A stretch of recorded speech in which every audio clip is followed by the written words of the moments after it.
appreciate you. So let's let her get started. Very good. Thank you. So hello, I'm Linda Thompson. I am with Metrocare, and we're going to just kind of walk through services that are available and the process for accessing those services. The document that you find over on the table is called the Explanation of Services and Supports. This is a document that we provide to everyone who enters our service system for individuals with an intellectual or developmental disability. The document is actually produced by Health and Human Services. Their goal is to make sure that there's consistent information across the state because oftentimes families will relocate, but your expectations should be pretty much the same regardless of what part of the state you're actually in. The document actually has a table of contents which outline all services that are available through the HHSC system. Some are funded with the state's general revenue, and those are your taxes that go into the service system. And then other services are funded through Medicaid, which is a federal program. But if you are seeking services at Metrocare, your entry point is going to be through our eligibility determination unit. The eligibility determination unit is responsible for establishing your child's eligibility for state-funded services in the state of Texas or through the community system, service system. The first set of services would be your general revenue funded services.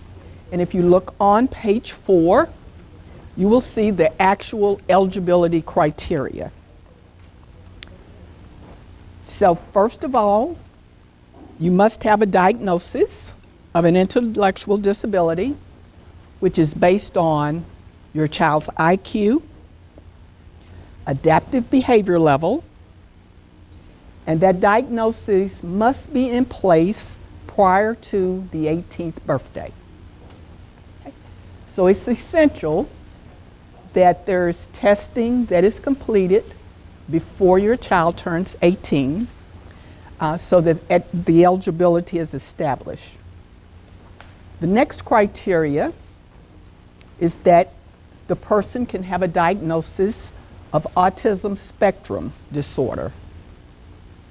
That particular diagnosis has to be in place by the age of 22. Okay?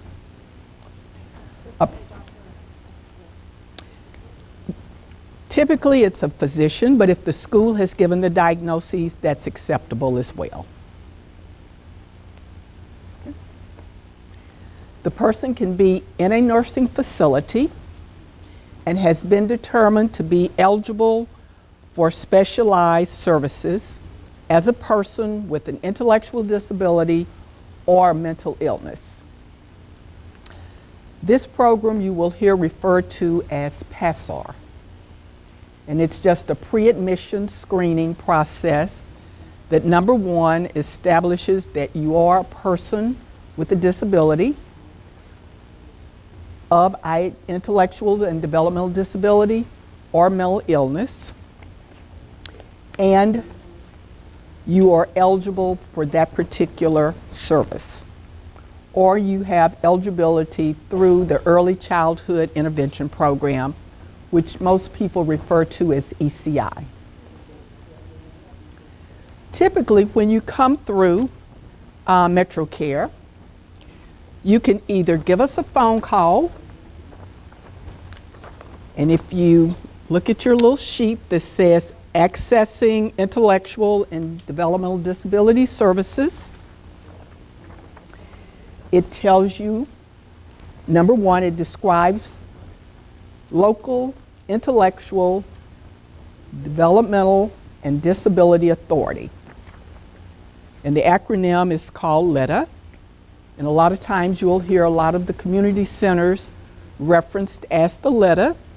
It just means that section of the community center manages the funds that are distributed by the state of Texas, and they will provide the service coordination.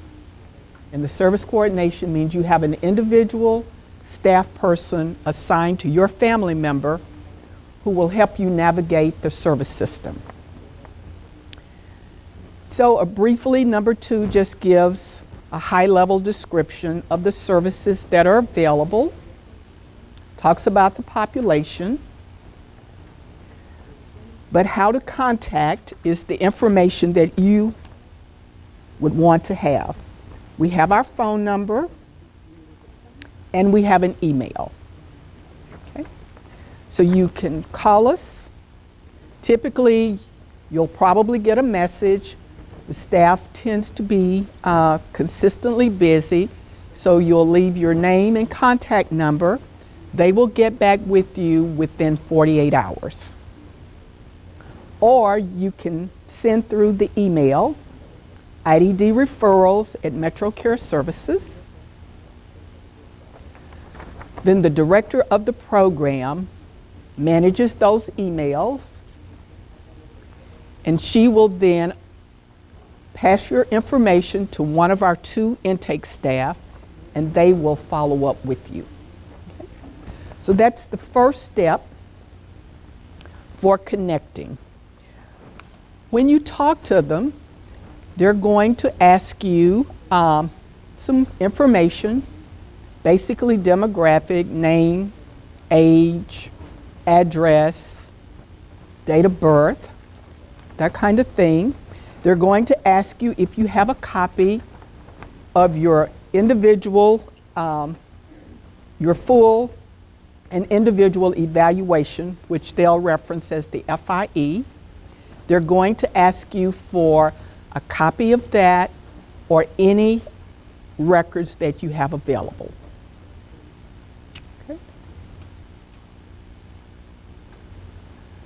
The next step, they're going to explain to you about the Home and Community-Based Services Waiver and the Texas Home Living Interest List. You all have probably been asked or been told that you need to be on the list. The interest list is for the 2 Medicaid waivers that are specifically designed for individuals with an intellectual or developmental disability. That wait list right now is very long. There are over 100,000 people waiting for that service. So we encourage families to have their child's name placed on the list as soon as possible. You can do that at day 1 or day 2 after the child is born, or whenever you become familiar with the program. So the intake staff, when they're talking with you and explaining about the interest list, while they're talking to you, they're going to be completing this form that's entitled Identification of Preferences. And you all have a copy. And it's going to ask you which waiver you're interested in. They're going to talk to you a little bit about the Home and Community-Based Services Waiver, the Texas Home Living Waiver, the State-Supported Living Centers, intermediate care facilities for individuals with an intellectual disability, and those are group homes, about community services that are available through the letter. Again, that's that high-level list of services, and community first choice. We'll talk a little bit about each of these programs, but they're going to go through this with you. And why I bring this up is the date that you are having that discussion is going to be your interest list date. So if you talk to the intake staff person today, which is November 7th, 2019. While they're talking to you, they're going to complete this form, and they are going to indicate the date of discussion as 11/7/2019. They're going to identify who it is they actually spoke to. They're then going to sign the form, and they're going to mail a copy of the document to you. They're going to go ahead, though, and place your child's name on the interest list for the state of Texas, but they're going to ask you, once you receive the document, to sign it and return it to us. Okay? When we receive the copy back, we're going to make sure that there is, it's scanned into your file so that it is on record. But the other thing that's very important is when we put that information into the state system, you all will receive a letter from Health and Human Services. The letter that you're going to receive is the second document that's in your packet behind the interest list. And the reason I'm stressing the forms is because this is going to be your proof that your child's name was actually placed on the interest list. The state is going to send you a letter, and inside of the envelope, it'll have your interest list notification. Your child's name will be there. And the important part is, if you look at the middle of the letter, you'll see little blanks, but it's going to tell you exactly which wait list your child was added to, and it's going to give you the date. HHSC will also send you, inside of the envelope will be this little green packet of information, and it's just service information about programs that's offered. But I bought this because I want you all to be aware that when your child's name goes on the list, you should expect to receive official correspondence from Health and Human Services. Okay? And I bring that out because a lot of families think their family member is on the list, and turns out for whatever reason they're not there, and they really don't have anything in writing that actually shows that your child was placed on the list and what that date is. And the date is important because when the state decides to make the service available, it is based on the day and the month that your child was actually placed on that list. So when the legislature makes funding available and you get your slot, the state they have a list of names based on date, January 1st, January 2nd, January 3rd, January 4th, and so on, and they go straight down that list. But the list is statewide. It's not just going to be residents of Dallas County, it's going to be every person with an intellectual developmental disability who has to go on that list across the entire state of Texas. So we just want you to know what you should expect, what you should get, so when you call, and if for any reason you don't receive the forms, you know what to ask for. Yes, ma'am. Okay. So I see there are quite a few things mentioned on the interest list. These are the programs. Yes. Right. So what do each of these programs do for the individuals? Okay, we'll go through a little bit. As we walk through, we'll talk about those services. The question is, can we tick more than one interest on the list, or does it have to be just one interest? You can go on all of the interest lists. So the waiver programs for the state of Texas, you have Home and Community-Based Services Waiver, which is HCS. Everybody refers to that as the main program. And usually they say it's the main program because out of all of the waivers, it's the only one that has a residential component. The other programs have supports, but they're usually rehabilitation, vocational support, respite. There's not HCS is the only one of the waivers at this point in time with a residential component. And most families, as their child ages and family members become older, they become concerned about what happens to my family member. So that residential component is what most families are interested in long term. Then you have the Texas Home Living Waiver. So we can go ahead and I'll tell you where they are in your packet.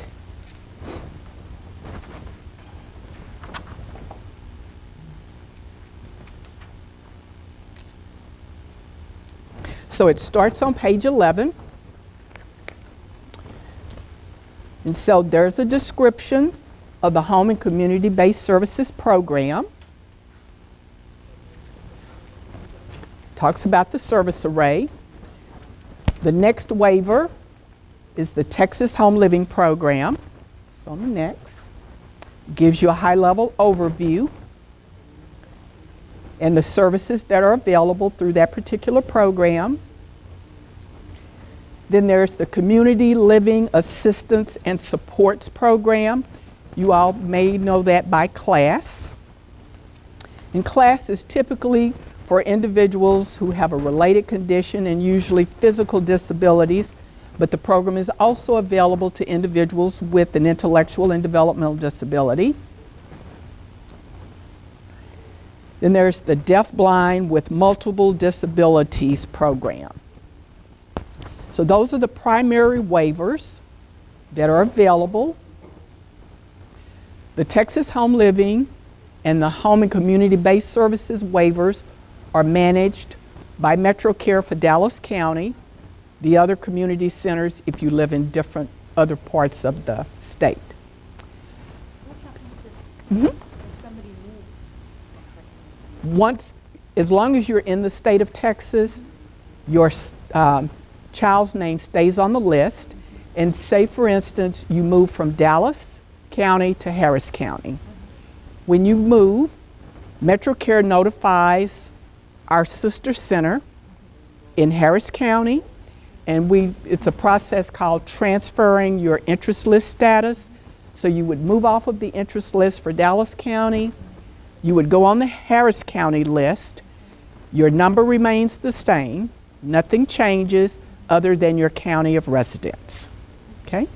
But if somebody moves from Texas, If you move from Texas to, say, Arkansas, then you start all over within the state of Arkansas. that state. Correct. As long as you're inside of Texas, the slot moves with you. If you're actually enrolled in the program, you move anywhere within Texas, you continue to receive your services. Right. Right. So, class and the Deaf Blind with Multiple Disabilities programs are managed directly by HHSC.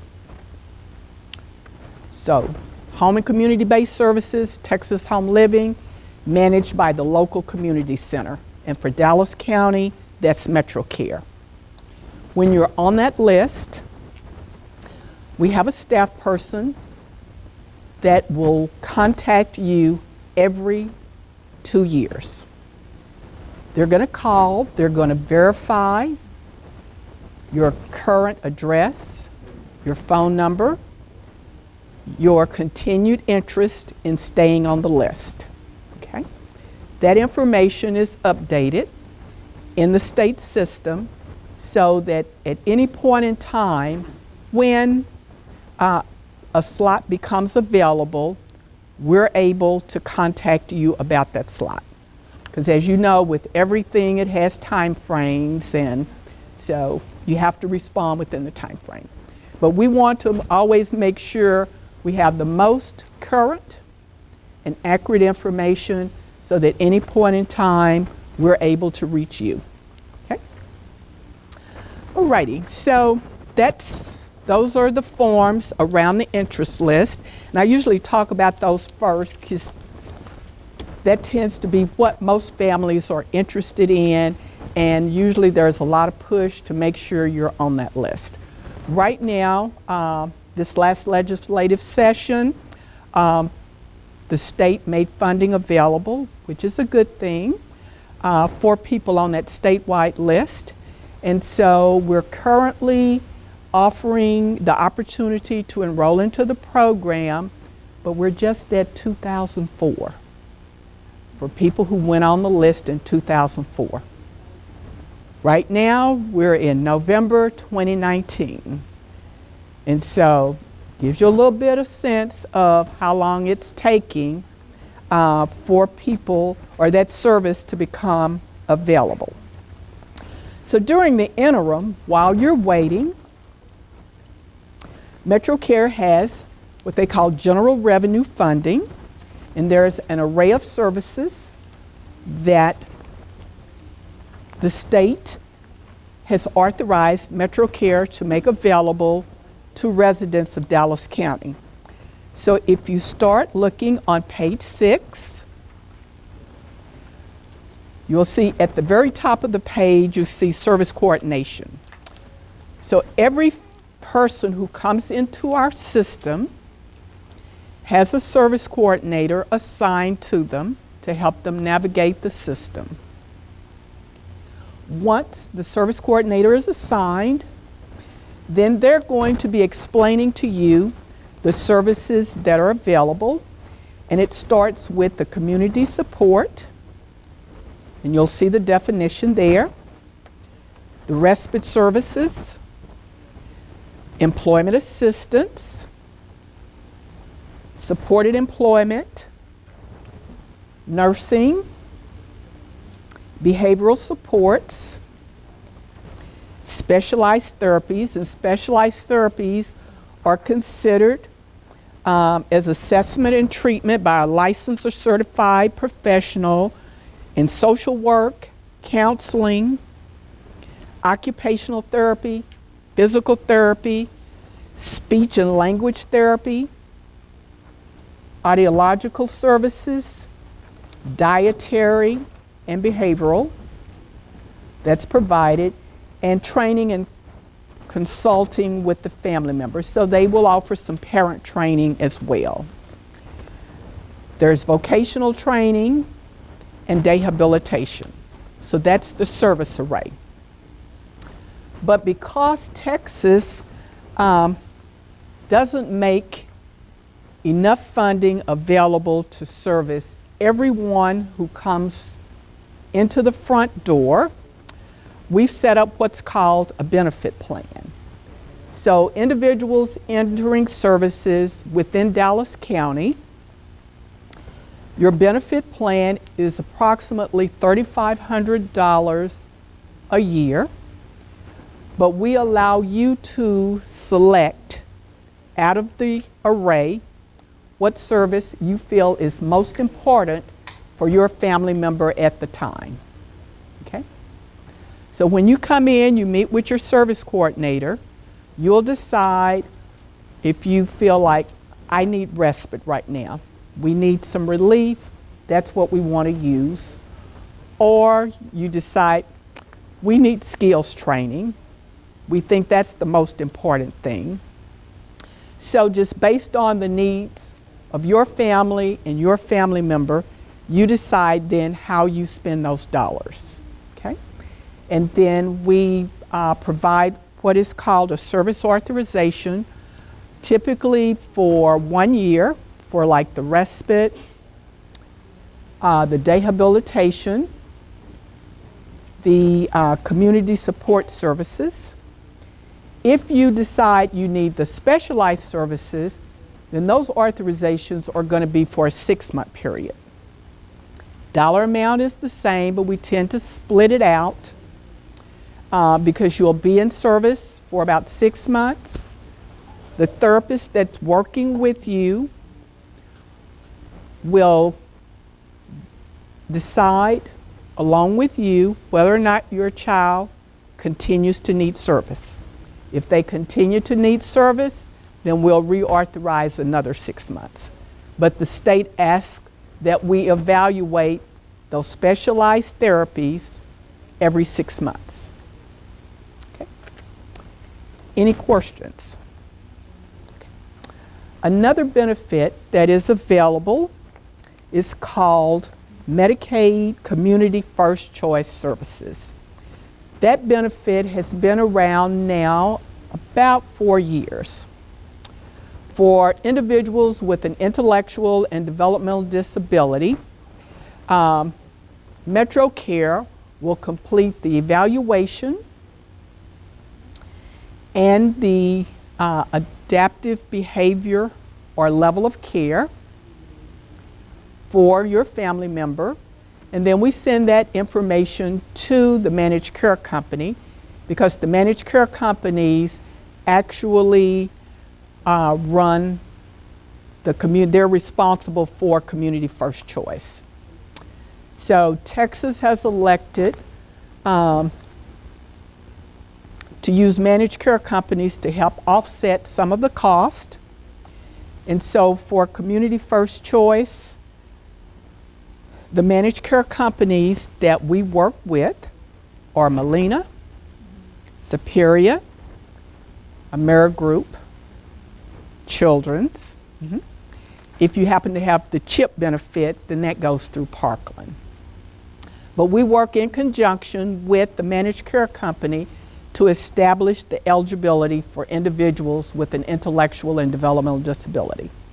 So once we complete your evaluation and your level of care, we send that information over to the managed care company that you're working with. Typically, whoever you're working with, you made that selection.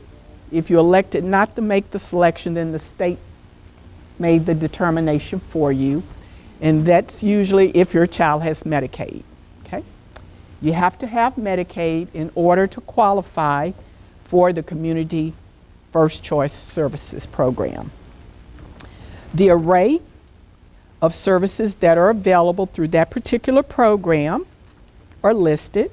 So they have the personal assistance services. That description talks about activities of daily living. We're on page 8. And so examples that they have are eating, toileting, grooming, dressing, and bathing. The MCO, or the managed care organization, will have a list of providers.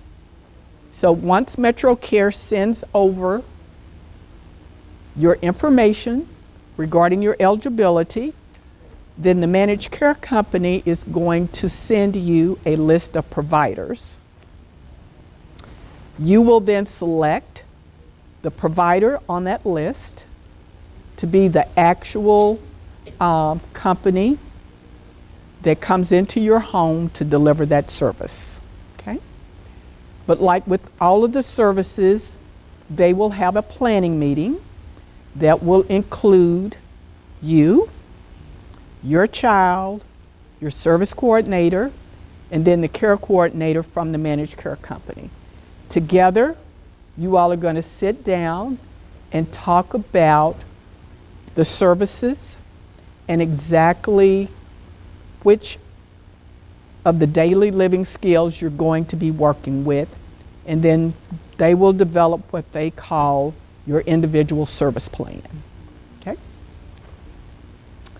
So in all of the programs, you're going to have a service plan.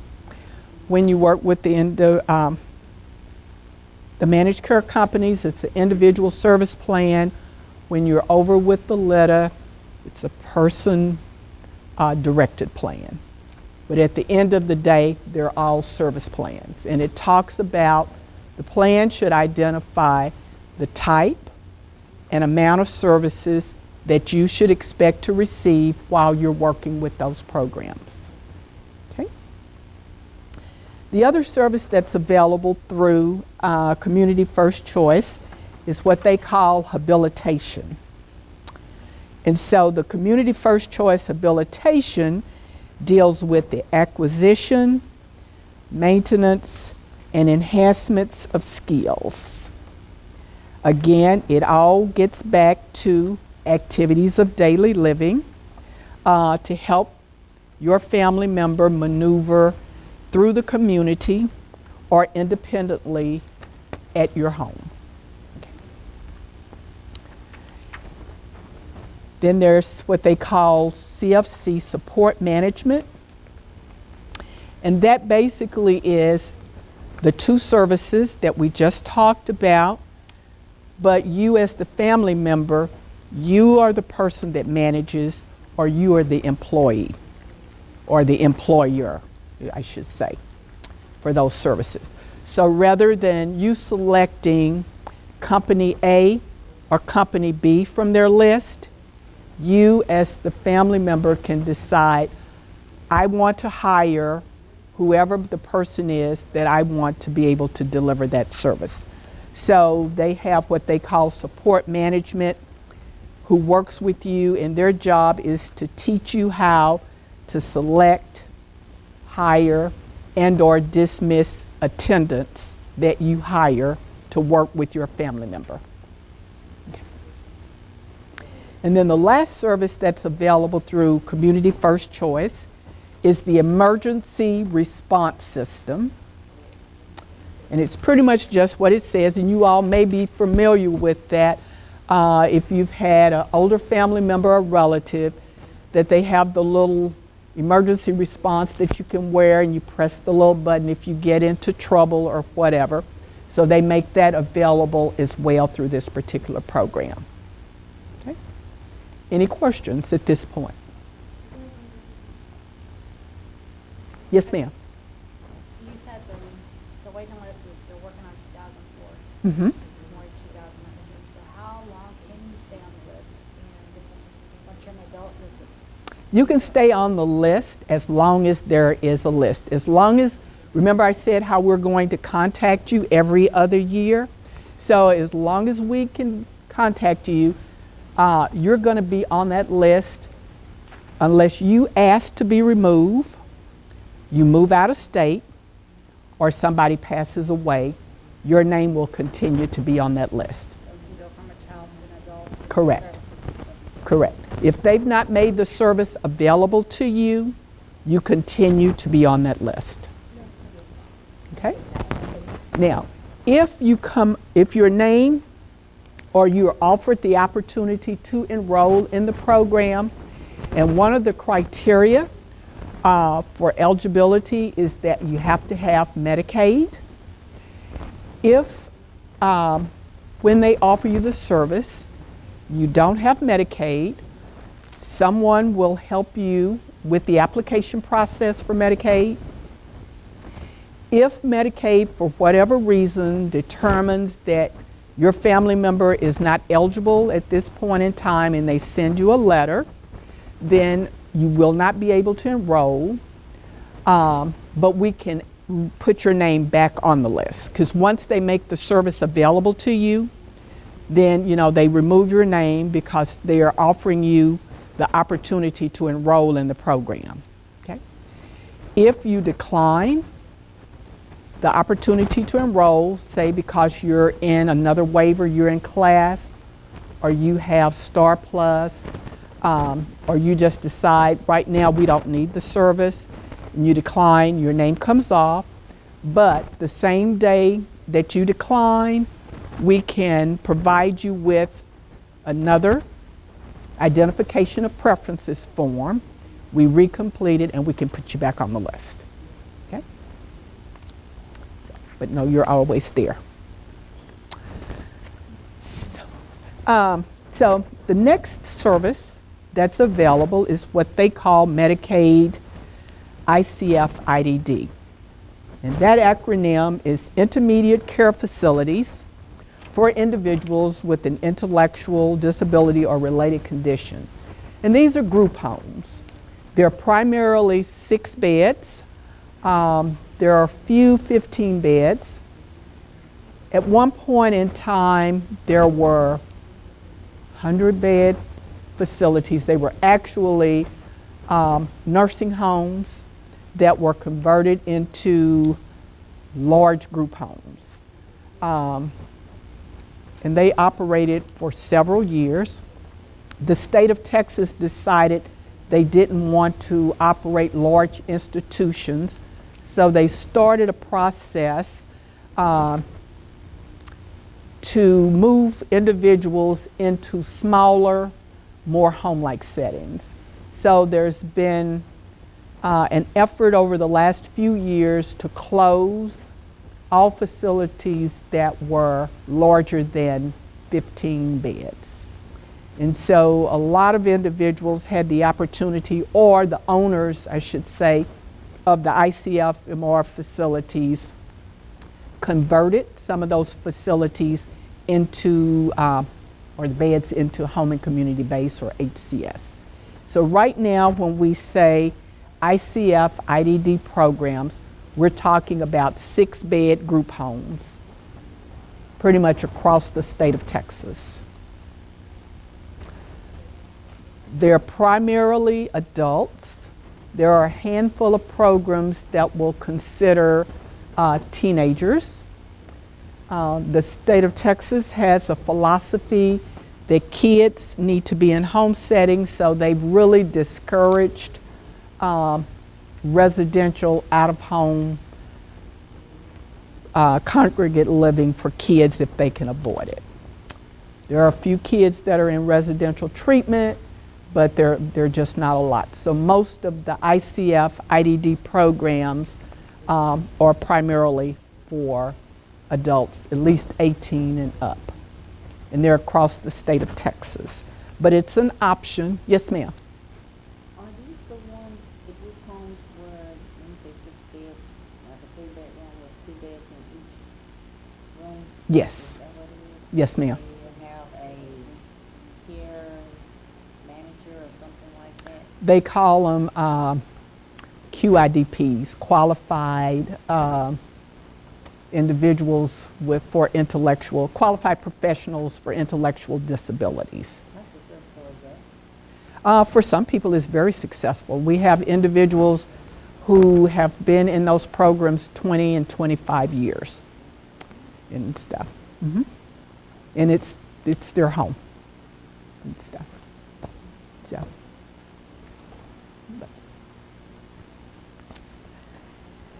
So they have, it's 24-hour care, it's comprehensive. There's a requirement for what's called active treatment.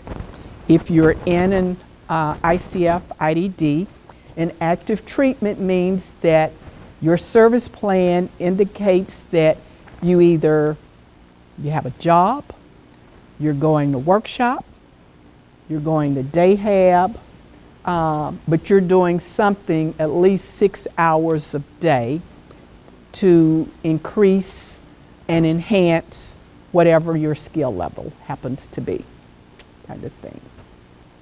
All of your medical needs are taken care of, as well as any educational vocational needs.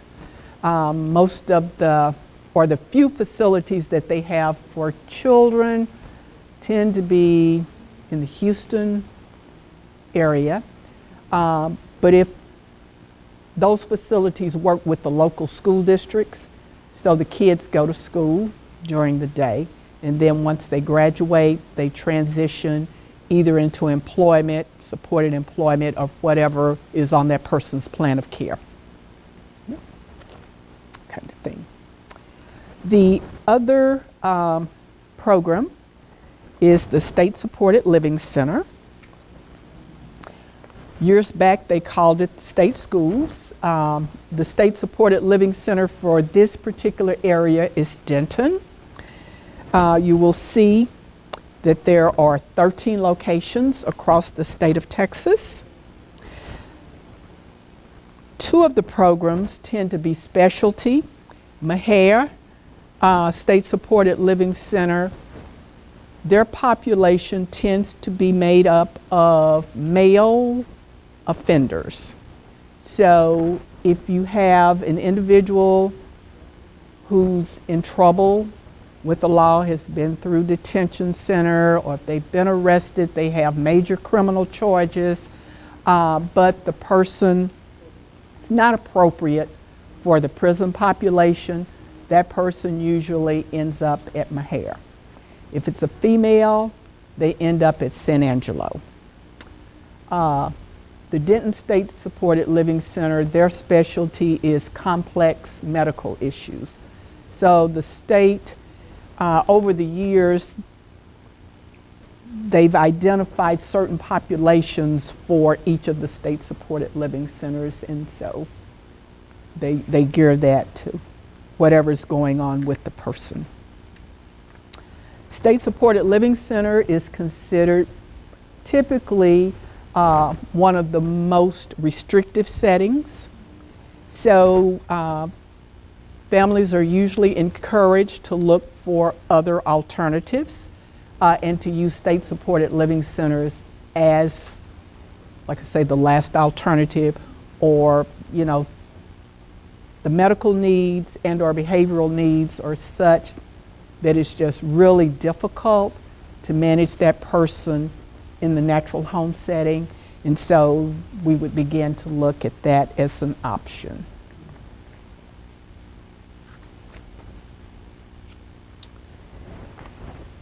The criteria for the programs, and there will be for all of the services, specifically the Medicaid programs, for HCS waivers, Texas Home Living waiver, the state supported living centers, and the ICF IDD programs all have very specific eligibility criteria.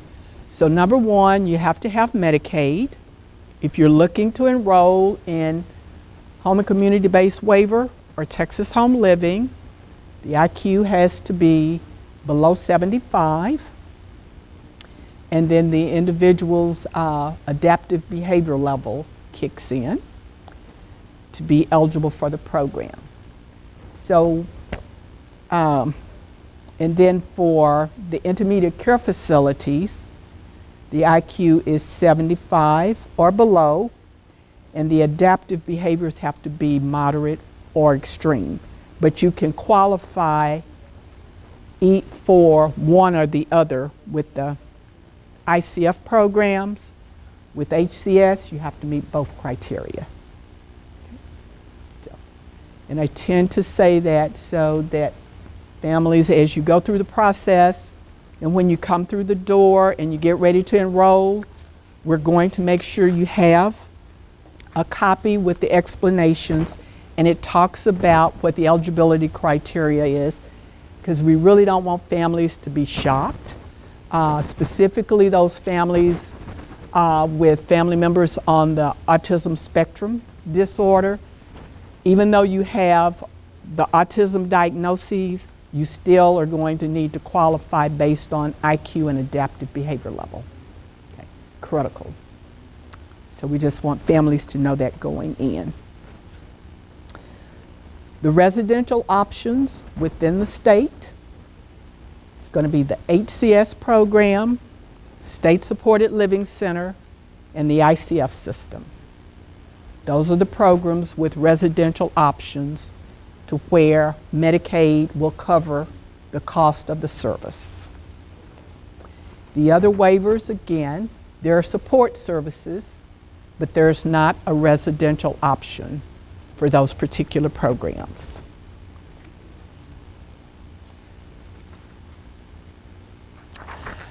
Let's see. Other questions that you all have on things that perhaps I haven't touched on.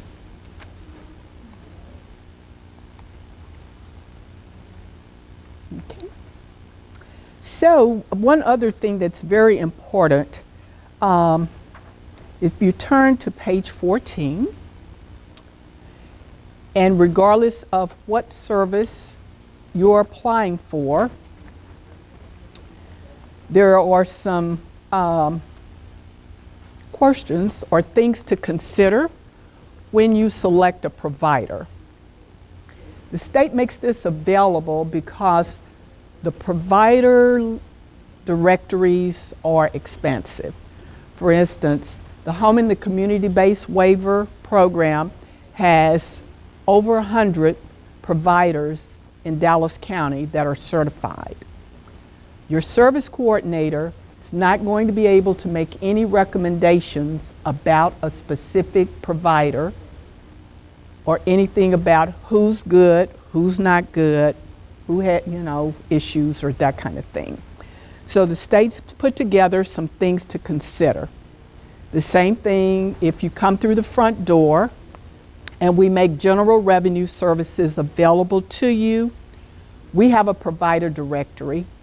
There are about 50 different providers there, but you get to select who you want to deliver services to your family member.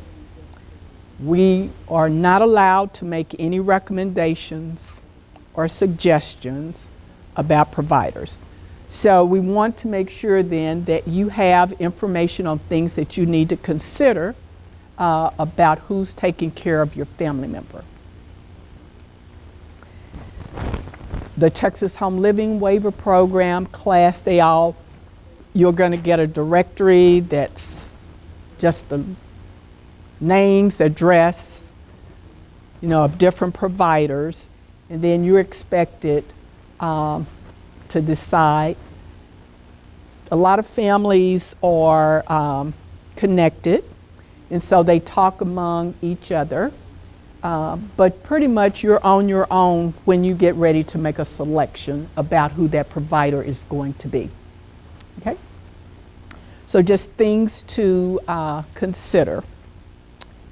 So there are several different questions here. The pamphlet also contains information if you have concerns and about the complaint process. So page 18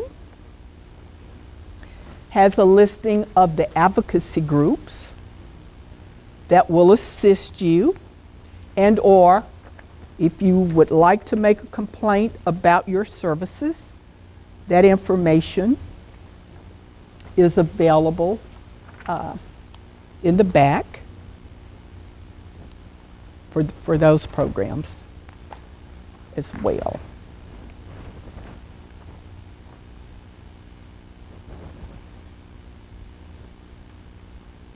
So every child typically specializes in young children, usually kiddos that are under the age of 10. They have some other kids.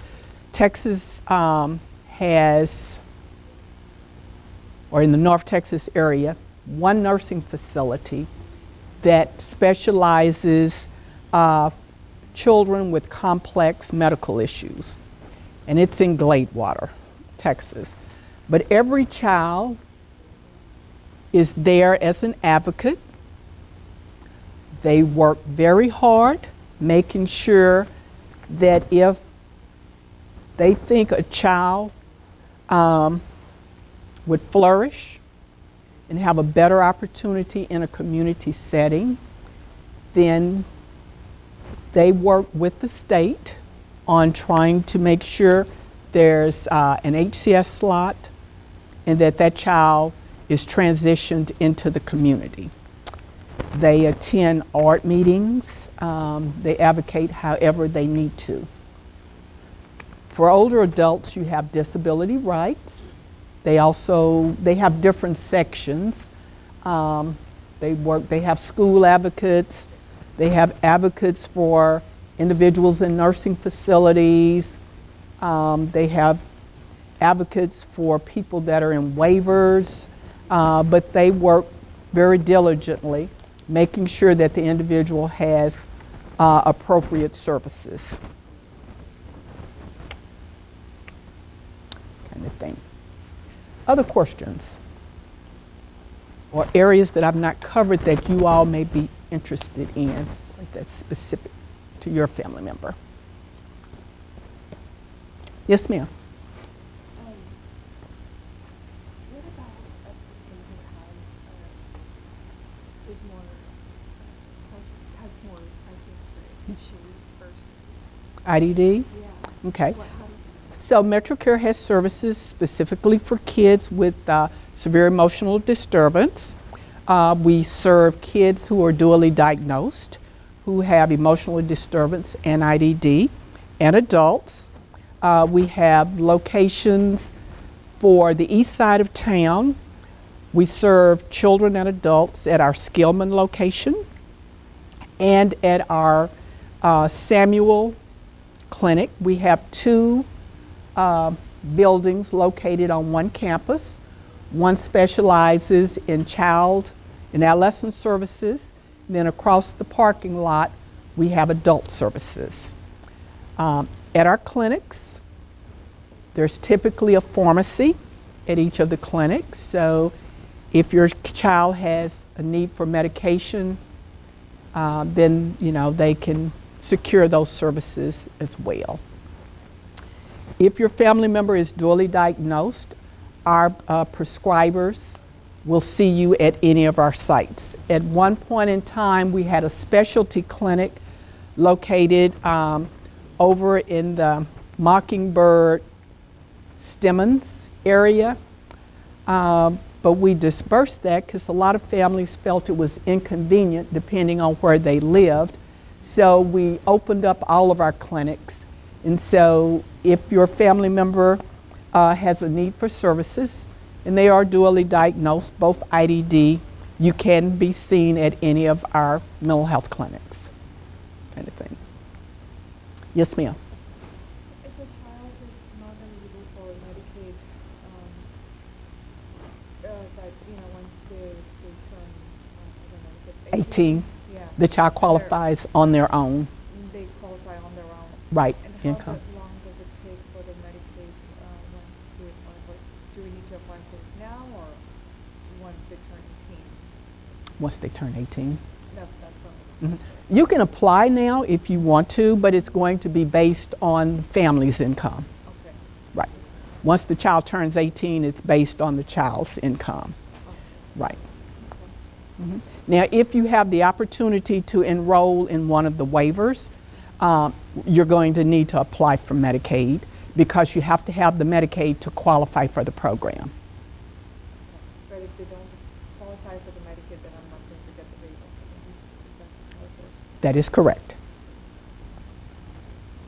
So what programs would be available for a person who is not eligible for Medicaid? It's going to be the general revenue service array. So when we talked about the respite, the community support is available through general revenue for individuals, for children without Medicaid. Okay? If the child has Medicaid, then we're going to refer them for community first choice services for the skills training. Okay?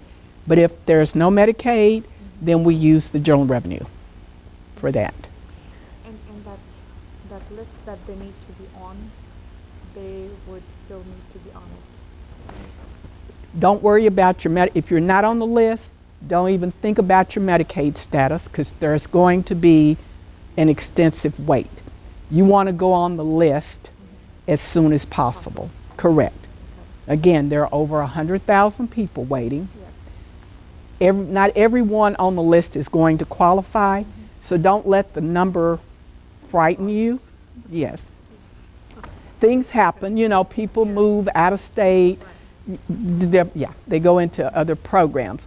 But if you're not on the list, please go ahead and contact us because you want to get your family member on the list. Yes. And this is the That's the contact information. Contact. Yes. Mhm. It's on that sheet. Okay. Other questions?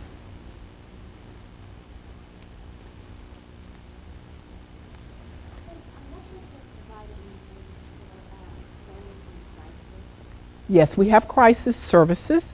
We actually have Crisis Respite House. We have 3 locations. It is primarily adults, but we do have one of the houses that we try and utilize for kids. We try not to mix kids and adults because it just depends on what's going on. If it's not safe, then we're not. But we do have 3 different houses. We have a location in Grand Prairie. We have a location in the Seagoville, Mesquite area. And then we have a location in southern Dallas. Metrocare operates one, and then we contract with 2 HCS providers to make the beds available for that. So if a family was in crisis, would you be the first phone call, or would you recommend something else? Do they have to be attached to that care? No, if the person has an intellectual and developmental disability and they're in crisis, they can contact us. They can call the number that's listed for intake. Correct. And then it will be referred over to service coordination, and then we work with the family. When they go into respite, we have what's called crisis intervention specialist. They will conduct an assessment once the person is in the respite house, and then behavior support services are provided to the individual. They develop training and work with the family on how to manage whatever the behaviors are, so that then when the person transitions back home, the family knows how to support that individual. The behavior support services continue. We start with 14 days of respite. We can extend it for another 14 days, but the goal is to try to get the behaviors managed, develop a plan, transition the individual back into the home. Correct. Mm-hmm. Yes, ma'am. What's ADAPT called when having a crisis? ADAPT was providing what was called mobile crisis services. The North Texas Behavioral Health has contracted with a different agency. The phone number is still the same. ADAPT is no longer the service provider, but it's a mobile crisis team who will come out. If the person has an intellectual or developmental disability, we have a lead crisis intervention specialist that they will consult with, and if necessary, that person will come out as well.